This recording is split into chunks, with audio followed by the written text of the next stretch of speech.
আব্দুল আওয়াল দাঁড়াও। জি বাবা। এ নাও 100 টাকা, বাড়িতে মেহমান এসেছে, তাড়াতাড়ি গিয়ে ইফতারি নিয়ে আসো। আচ্ছা ঠিক আছে। তাড়াতাড়ি আসবে কিন্তু। হ্যাঁ ইফতারি এনে তো আমিই খাবো। দুষ্টু কোথাকার।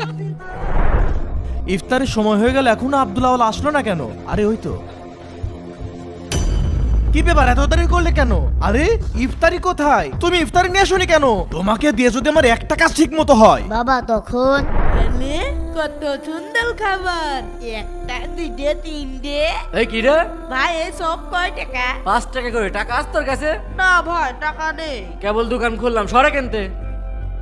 আরে সুলা, এই তুই খাবারে গায়ে হাত দিলি কা?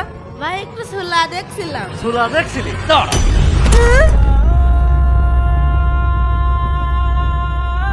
আরে আরে ফকির নি ইফতারি খাবি?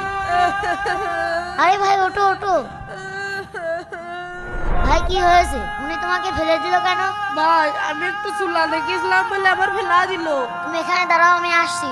এ ভাই ওনাকে ইফতারি দেন তো, আমি টাকা দিচ্ছি। ফকিরের জন্য দরদ উতলায় বসছে। এই নাও ধরো। এই নিন ভাই।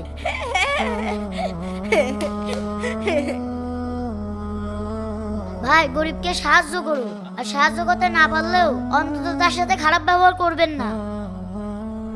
কি? বাবা আমি কি ভুল করেছি? না না বাবা, তুমি ঠিক কাজ করেছো। তুমি এখন বাসার ভিতরে যাও, আমি গিয়ে ইফতারি নিয়ে আসছি। ঠিক আছে বাবা। বন্ধুরা, আব্দুল আওয়াল কি ঠিক করেছে? কমেন্টে অবশ্যই জানাবেন, আর এই ভিডিওতে 20,000 লাইক করে দিবেন।